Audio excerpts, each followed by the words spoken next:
जय हिंद साथियों, स्वागत है आप सभी का सत्या एक्सेलेंट यूट्यूब चैनल पे। तो फाइनली रेलवे की तरफ से एक नोटिफिकेशन जारी कर दिया गया जिसके बारे में आपको पूरी जानकारी देने वाले हैं। ये नोटिफिकेशन आप देख सकते हैं RITES के तरफ से जारी किया गया, जो कि मिनिस्ट्री ऑफ रेलवे का ये ऑफिशियल वेबसाइट से माध्यम से ये नोटिफिकेशन जारी किया गया।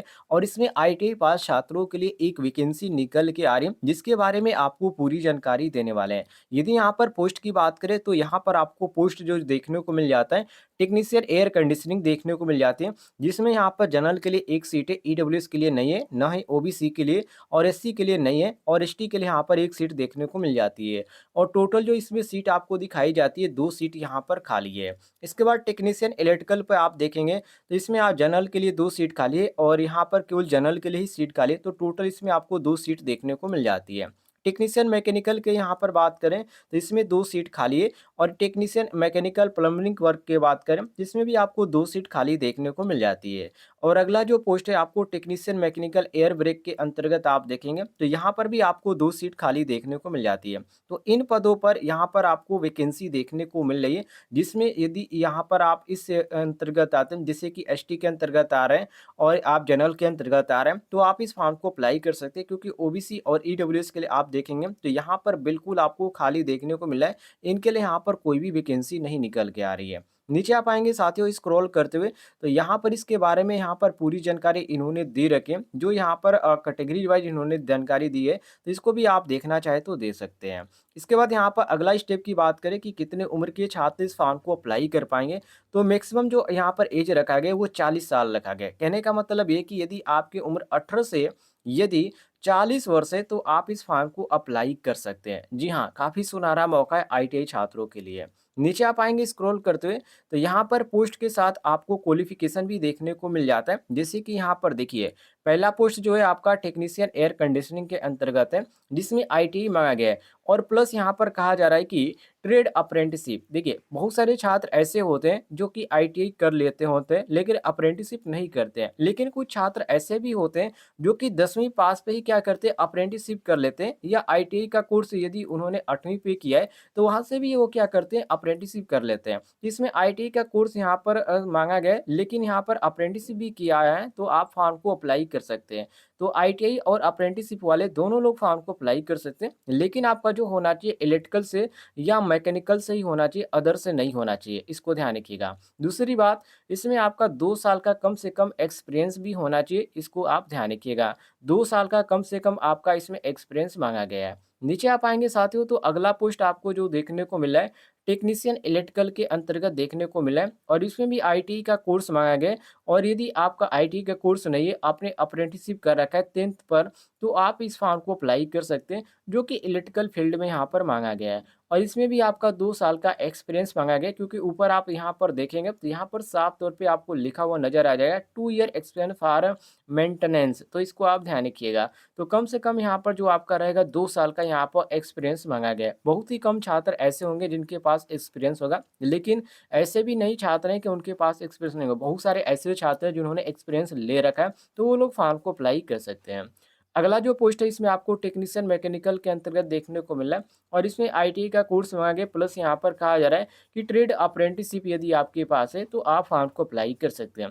आपके पास इलेक्ट्रिकल का यहाँ पर है या मैकेनिकल का है, तो आप फॉर्म को अप्लाई कर सकते हैं, प्लस इसमें 2 साल का एक्सपीरियंस भी मांगा गया है।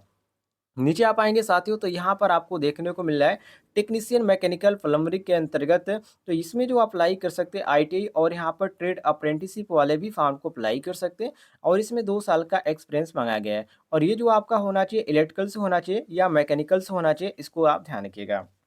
वो भी यहाँ पर इंडियन रेलवे में यहाँ पर माँगा गया है। नीचे आ जाएँगे तो यहाँ पर एक और आपको पोस्ट देखने को मिल रहा है, टेक्नीशियन मैकेनिकल एयर ब्रेक के अंतर्गत, जिसमें आईटीआई मांगा गया है, या आपके पास आईटीआई का कोर्स कंप्लीट नहीं है, तो आपसे यहाँ पर अप्रेंटिसशिप कहा जा रहा है कि अप्रेंटिसशिप यदि आपने मैकेनिकल से किया है, वो भी रेलवे में, तो आप इस फॉर्म को अप्लाई कर सकते हैं, और प्लस आपका 2 साल का यहाँ पर एक्सपीरियंस भी मांगा गया है। तो एक्सपीरियंस है तो एक्सपीरियंस वाले अप्लाई कर सकते हैं। इसके बाद अगला जो यहाँ पर मैं आपको बताने वाला उम्र में छूट के बारे में, बहुत सारे छात्रों को जानकारी नहीं होगा। इसमें भी आपको उम्र में छूट देखने को मिल जाती है। जैसे कि आप यहाँ पर देख सकते हैं ओबीसी, एनसीएल, एससी/एसटी जो कि ओबीसी छात्रों के लिए तो यहाँ पर सीट खाली नहीं है, लेकिन छूट के बारे में इन्होंने जानकारी दे रखी है। तो आप यहाँ पर जो छात्र एसएसटी के अंतर्गत आ रहे हैं उनके लिए 5 साल की छूट है और ओबीसी छात्रों के लिए यहाँ पर 3 साल की छूट देखने को मिल जाती है। इसके बाद यहाँ पर ध्यान रखिएगा साथियों, बहुत सारे छात्रों का क्वेश्चन आता है कि सर हमने आईटीआई एनसीवीटी से किया है, एससीबीटी से किया है, क्या हम फॉर्म को अप्लाई कर सकते हैं? तो दोनों लोग फॉर्म को अप्लाई कर सकते हैं, एनसीवीटी वाले भी कर सकते हैं और एससीबीटी वाले भी कर सकते हैं, कोई भी दिक्कत नहीं है। अब यहाँ पर आज ये स्क्रॉल करते हुए नीचे, अब यहाँ पर नीचे आप जैसे ही आ जाएँगे तो आपको कुछ और भी इसके बारे में जानकारी देखने को मिल जाती है सिलेक्शन प्रोसेस का। तो इसमें सिलेक्शन जो आपका होने वाला है रिटेन टेस्ट के अंतर्गत होगा, जो कि यहाँ पर 100% जो होगा आपका रिटेन टेस्ट ही होगा। तो आप इसको ध्यान रखिएगा और आप यदि फॉर्म को अप्लाई करें तो आपको तैयारी भी करना पड़ेगा।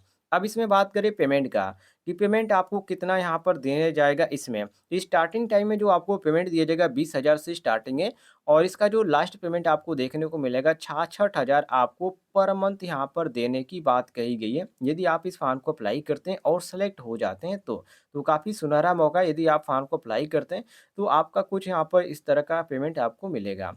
फीस की बात करें तो इसमें फीस काफ़ी ज़्यादा इन्होंने माँग रखा है। जनरल और ओबीसी कैंडिडेट के लिए ₹600 फीस है और यहाँ पर ईडब्ल्यूएस, एससी/एसटी, पीडब्ल्यूडी कैंडिडेट के लिए यहाँ पर ₹300 यहाँ पर फीस रखा गया है। तो जो छात्र जिस कैटेगरी के अंतर्गत आते हैं, वो अपना यहाँ पर देख लीजिएगा और फॉर्म को अप्लाई कर लीजिएगा। नीचे आप आएँगे साथियों तो कैसे फॉर्म को अप्लाई करना है इसके बारे में इन्होंने प्रोसेस बता रखा है।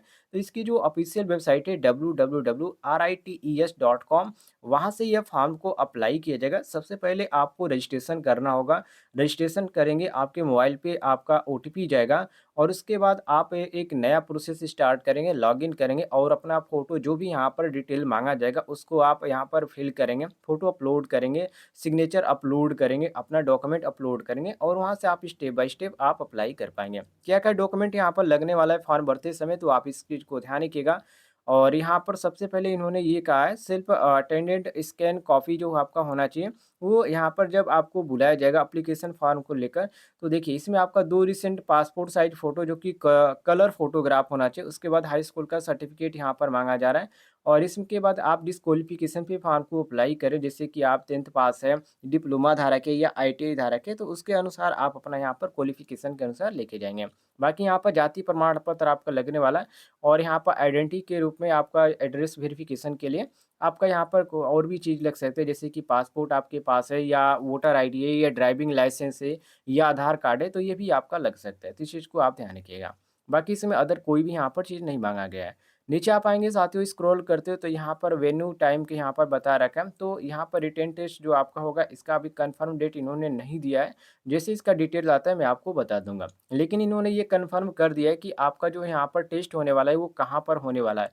तो इसमें आपका 6 यहाँ पर दिया गया है, जिसमें आपको 3 चूज़ करने को ऑप्शन मिलेगा। तो आप इसमें से 3 चूज़ करेंगे, जैसे कि दिल्ली, गुड़गाँव है, उसके बाद कोलकाता है, चेन्नई है, मुंबई है, हैदराबाद है, नागपुर है। तो कोई इसमें आपको 3 चूज़ करना है। जैसे आप रेलवे का फॉर्म को अप्लाई करते हैं, तो इसमें में आपको चूज़ करने को मिलता है कि किस आप लोकेशन पे एग्ज़ाम देना चाहते हैं, तो वो आपको सेलेक्ट करना पड़ता है। तो उसी तरह इसमें भी आपको सेलेक्ट करना पड़ेगा।